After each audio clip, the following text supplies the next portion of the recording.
మన టాలీవుడ్లో ఉన్న మాస్ డైరెక్టర్లలో బి గోపాల్ రూటే వేరు. ఈయన సినిమాలో భారీ యాక్షన్ సీన్స్ ఉంటాయి. బాక్స్ ఆఫీస్ రికార్డులు క్రియేట్ చేశాయి ఈయన సినిమాలు. మన టాలీవుడ్ ఇండస్ట్రీకి 3 ఇండస్ట్రీ హిట్లు ఇచ్చిన director B Gopal.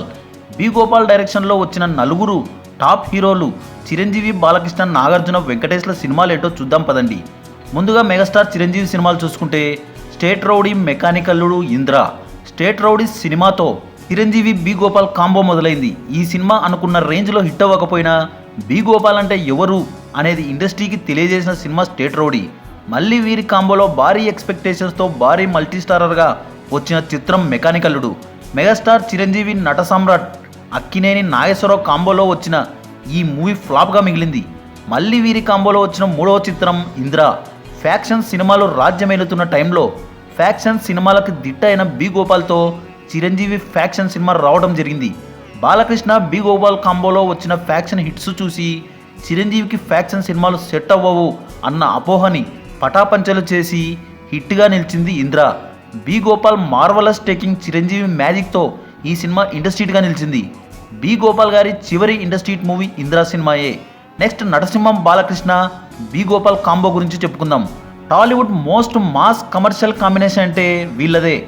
State rowdy సినిమాతో పాపులర్ అయిన బి గోపాల్తో సినిమా ప్లాన్ చేశారు రావుగోపాలరావు. అలాంటి మాస్ డైరెక్టర్కి బాలకృష్ణ లాంటి హీరో పడితే బాగుంటుందని భావించి లారీ డ్రైవర్ సినిమాని పట్టాలెక్కించారు. బాలయ్య బాబుని ఊరమాస్ హీరోగా నిలబెట్టిన సినిమా లారీ డ్రైవర్. ఈ సినిమాతో బాలయ్య బీసీ సెంటర్స్లో కింగ్గా నిలిచారు.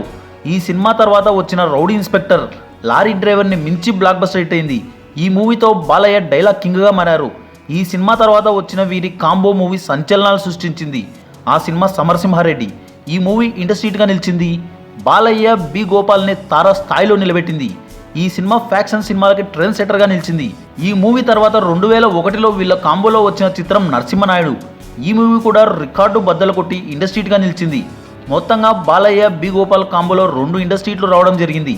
మొదటి సినిమా నుండి ఒకదాన్ని మించి మరొకటి వచ్చింది వీళ్ళ కాంబోలో. అయితే అంతకు పడిపోయేలా చేసిన చిత్రం పల్నాటి బ్రహ్మనాయుడు. ఈ సినిమా పరాజయంతో వీళ్ళ కాంబోకి బ్రేక్ పడింది. మళ్ళీ వీళ్ళ కాంబోలో సినిమాని తీయాలని ట్రై చేసినా అది పట్టాలెక్కలేదు. నెక్స్ట్ బి గోపాల్, నాగార్జున కాంబోలో వచ్చిన చిత్రాలు కలెక్టర్ గారి అబ్బాయి, విజయ్. కలెక్టర్ గారి అబ్బాయి చిత్రంలో ఏఎన్ఆర్, నాగార్జున కలిసి నటించారు. ఈ సినిమా హిట్గా నిలిచింది. 1989లో వచ్చిన విజయ్ అనే సినిమా వీరి కాంబోలో వచ్చింది. ఆశించిన రేంజ్లో ఆడలేదు ఈ మూవీ. Next victory Venkatesh, B Gopal కాంబోలో వచ్చిన చిత్రాలు రక్త తిలకం, బొబ్బిలి రాజా, చినరాయుడు. 1988లో బి గోపాల్ కాంబోలో వచ్చిన వెంకీ మూవీ రక్త తిలకం. తమిళ చిత్రానికి రీమేక్గా వచ్చింది ఈ మూవీ. ఈ మూవీలో వెంకీ సరసన అమలా హీరోయిన్గా నటించారు. ఈ మూవీ సూపర్ హిట్గా నిలిచింది.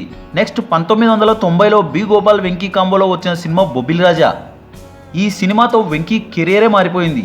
వెంకీ కెరియర్లో నికార్సైన బ్లాక్ బస్టర్ మూవీగా నిలిచింది బొబ్బిలి రాజా. నెక్స్ట్ 1992లో బి గోపాల్, వెంకీ కెరియర్లో వచ్చిన సినిమా చినరాయుడు. ఈ సినిమాలో వెంకీ సరసన విజయశాంతి హీరోయిన్గా నటించారు. తమిళ్లో విజయవంతమైన చినగౌండర్ అనే సినిమాకి రీమేక్ చినరాయుడు. తమిళ్లో విజయకాంత్ హీరోగా నటించారు. తెలుగులో ఈ మూవీ ఆశించిన రేంజ్లో హిట్ అవ్వలేదు. మరో ఇంట్రెస్టింగ్ టాపిక్తో మళ్ళీ కలుద్దాం. ఈ వీడియో కనుక మీకు నచ్చినట్లయితే లైక్, షేర్, కమెంట్ చేయండి. సబ్స్క్రైబ్ చేయడం మర్చిపోకండి.